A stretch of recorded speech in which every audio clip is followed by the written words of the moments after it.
नमस्कार, मेरा नाम प्राध्यापक PS कांबळे, असिस्टेंट प्रोफेसर दूर शिक्षा केंद्र शिवाजी विश्वविद्यालय कोल्हापुर। आज हम BA भाग 2 ऐच्छिक हिंदी पेपर 3 सत्र 3 इकाई 3 में से धरती और धान जीवनी अंश, जिसके लेखक है पांडे बेचन शर्मा उग्र, इस पर चर्चा करेंगे। धरती और धान जीवनी अंश पर चर्चा करने से पहले जो इसके लेखक है पांडे बेचन शर्मा उग्र का आज के इस वीडियो में हम उनका परिचय और जो आपको पाठ है उसका भी संक्षिप्त में परिचय कराएंगे।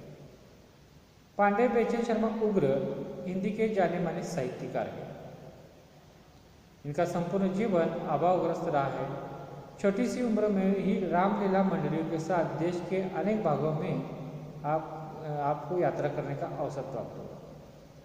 इसका परिणाम यह हुआ कि बहुत कुछ सीख पाए। यही आपकी जीवन की पाठशाला रही। यानी कि पांडे बेचन शर्मा उग्र जी राम मंडलियों के साथ पूरे देश में घूमे, उन्हें खुद अनुभव करके ज्ञान प्राप्त किया। यानी 4 दीवारों में स्कूल के पाठशाला के नहीं हो पड़े, तो बाहर की दुनिया में वो सब जीवन के पाठ पढ़े। यही उनकी पाठशाला थी। लेखन उनके जीवन का मुख्य उद्देश्य रहा है। उनके जीवन का मुख्य उद्देश्य लेखन रहा है। सन 1920 से आप आज दैनिक में लिखने लगे।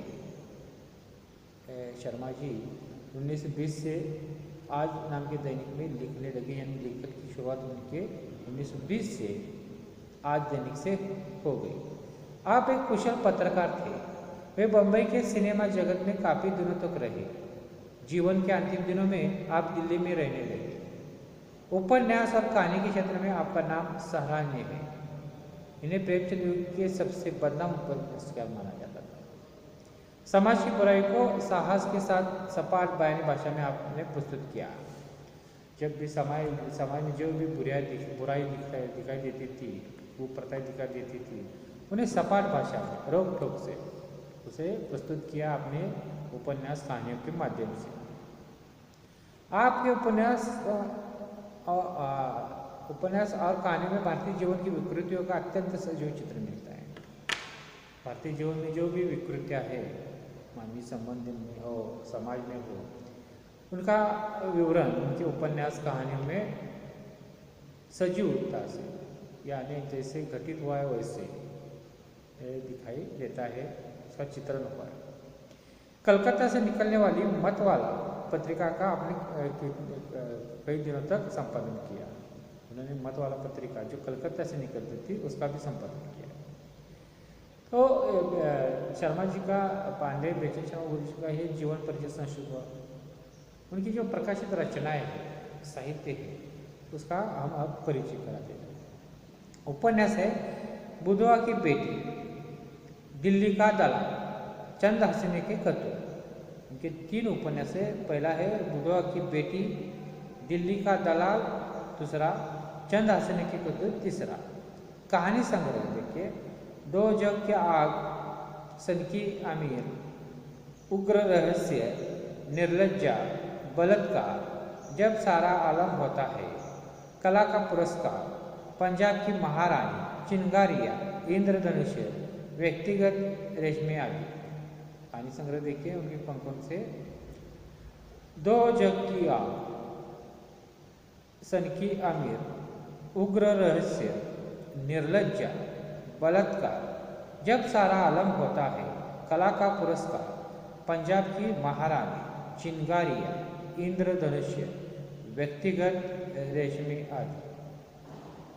आपने सन 1960 में अपने गुरु की 21 वर्ष की जिंदगी को लेकर अपनी खबर नाम प्रसिद्ध जीवनी लिखी। पांडे बेचन उग्र जी ने 1960 में अपने गुरु की 21 वर्ष की जिंदगी को लेकर, उनकी 21 वर्ष की जिंदगी को लेकर अपनी खबर नाम की प्रसिद्ध जीवनी लिखी। उस जीवनी का नाम है अपनी खबर।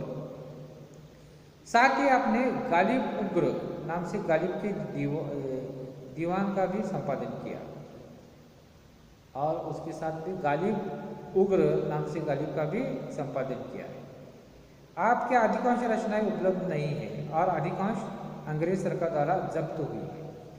यानी कि समाज का चित्रण होने के साथ और समाज में जो बुराई है उसका चित्रण होने के साथ अंग्रेजों ने इनके जो साहित्य जब्त किए थे। स्वतंत्र के बाद आपकी कुछ रचनाएं पुनः प्रकाशित की गई। आप व्यंजनों, लक्षणों और वक्रोक्ति से समृद्ध भाषा के धनी है। उनकी भाषा व्यंजनों और लक्षणों और वक्रोक्ति से समृद्ध थी। उग्र जी ने कहानी को नई शैली प्रदान की। ये उग्र शैली नाम से पहचानी जाती है। पांडे बेचन और उग्र जी ने कहानी को एक नई शैली दी हिंदी साहित्य में। उस शैली को उग्र शैली नाम से हिंदी में जाना जाता है। आपके साहित्य को घासलेटी साहित्य की संज्ञा दी गई। आपके साहित्य को घासलेटी साहित्य की संज्ञा दी गई। इस प्रकार आपका साहित्य आलोचक की दृष्टि का भी परिचय है। घासलेटी साहित्य उनके पांडे बेचन और उग्र जी को साहित्य को कहा जाता है। तो इनके पांडे बेचन और उग्र जी का जीवन परिचय, आपकी रचनाएं जो है, साहित्य है, कृति, उसका भी परिचय हो गया। अब आपके अध्ययन के लिए जो पाठ्यक्रम में जो पाठ है धरती और धान जीवनी अंश है, ये इसका संक्षिप्त परिचय हम कराते हैं। धरती और धान पांडे बेचन और उग्र की आत्मजीवनी का अंश है। इसमें आपने जीवन की आर्थिक दशा का चित्रण लेखक ने किया है।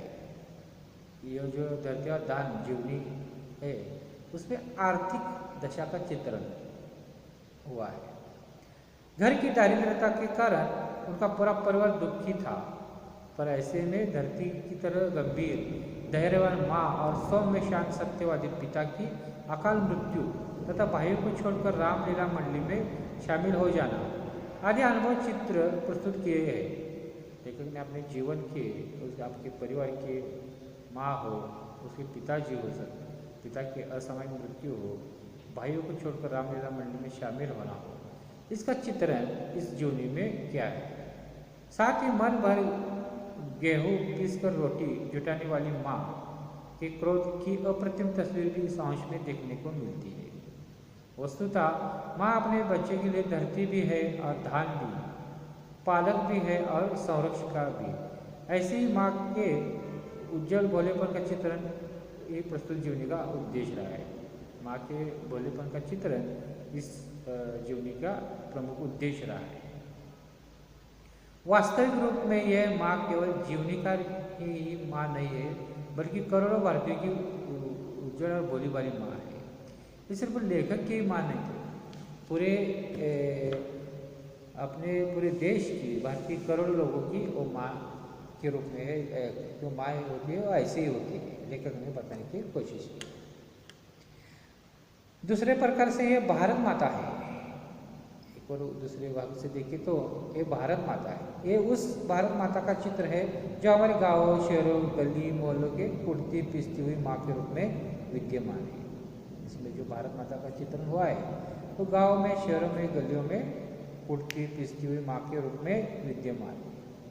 इसकी और किसी सम्राट जन की नजर नहीं जाती है, इसकी ओर कोई ध्यान नहीं देता।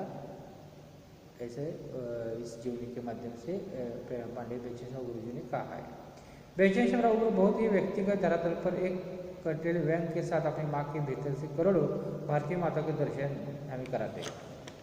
इस जीवनी के माध्यम से पांडे बेचन उग्र जी हमें अपनी माँ की नहीं तो करोड़ों भारतीय माँ का दर्शन हमें कराते हैं। जैसे कि उनकी माँ है, बोली वाली है, अपने परिवार के लिए जुट जाती है काम में, दिन रात अपना परिवार का भला चाहती है, पति के अकाल मृत्यु के बाद भी अपने परिवार को संभालती है।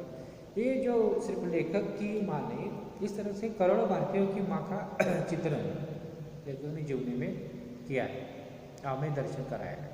ये आपके इस जीवनी अंश की महत्वपूर्ण विशेषता है, ये इसकी विशेषता है। लेखक ने प्रति जीवनी अंश में माँ को बखूबी अभिव्यक्त किया है। लेखक ने जीवनी के माध्यम से अपनी माँ का जो चित्रण खींचा है, पूरे करोड़ों भारतीयों की माँ के चित्रण इस तरह से खींचा है। ये पाठ आपके अध्ययन के लिए है। आज के इस वीडियो में हमने धरती और दान जीवनी अंश के लेखक है पांडे बेचन उग्र जी का परिचय कराया। परिचय में जीवन परिचय, उनकी जो साहित्य है उसका साहित्य का परिचय, और जो आपका पाठ है उसका संक्षिप्त परिचय। आगे के वीडियो में हम धरती और दान का विस्तार से चर्चा करेंगे इस पाठ पर। तो इसके साथ धन्यवाद दोस्तों।